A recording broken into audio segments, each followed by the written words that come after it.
Good morning. Today is the third Nephi, chapter 28, verses 1 through 20.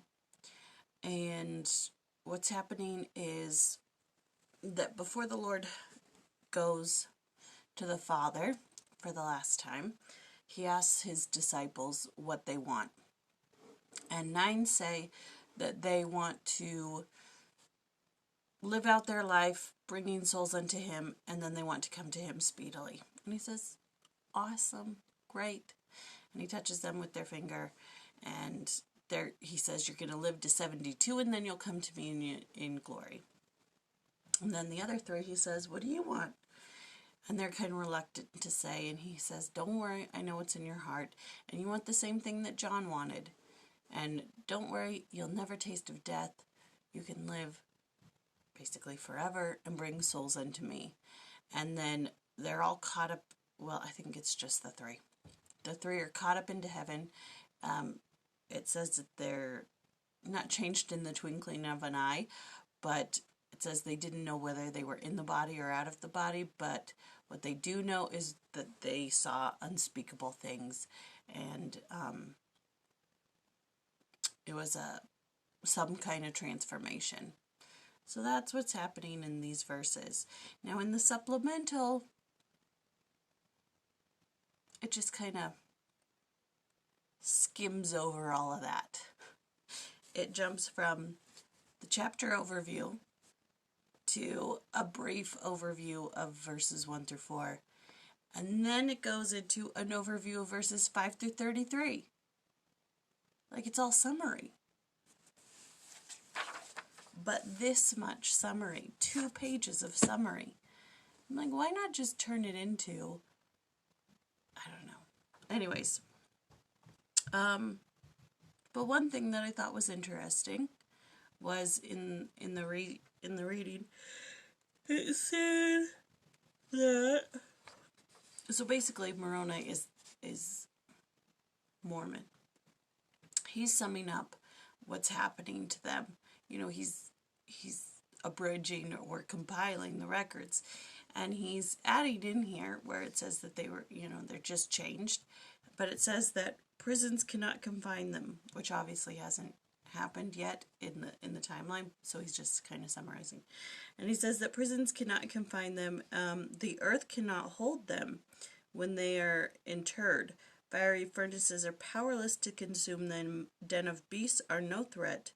So blessed are they by the powers of heaven.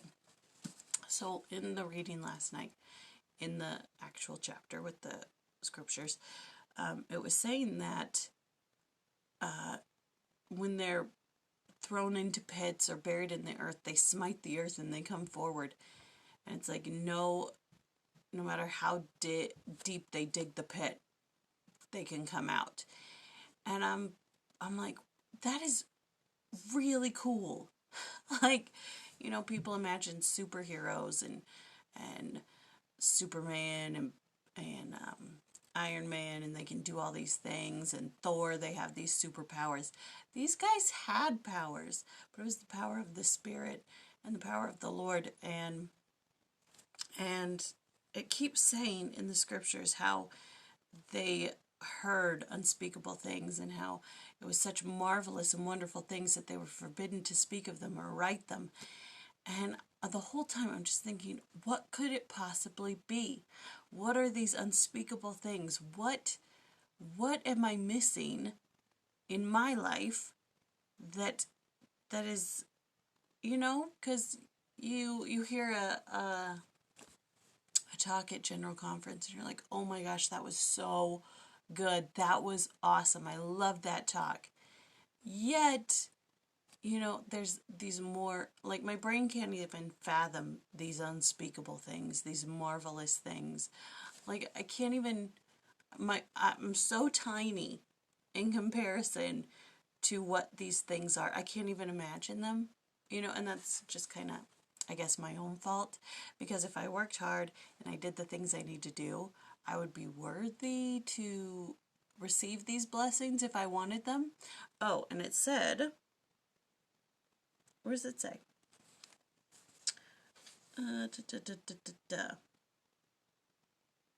It says, but this is in verses, they put a section from verse 28 through 32, but I'm going to read it anyway. It says, "And they are as angels of God, and if they shall pray unto the Father in the name of Jesus, they can show themselves unto whatsoever man it seemeth them good." And that's in reference to the three Nephites. But it says, if they shall pray unto the Father in the name of Jesus, they can do anything. You know, they talk about faith as small as a mustard seed, and you're like, I have faith. I do. I have faith. But is it smaller than a mustard seed? Because I can't move mountains. You know? Sometimes things seem impossible. Controlling my anger. Not judging people. Being humble. Anyways, you know. But that's basically all I got here. That's all I got for today. And then tomorrow is verses 21 through 40. So there you go. At some point, I will clean my room. Alright, talk to you later.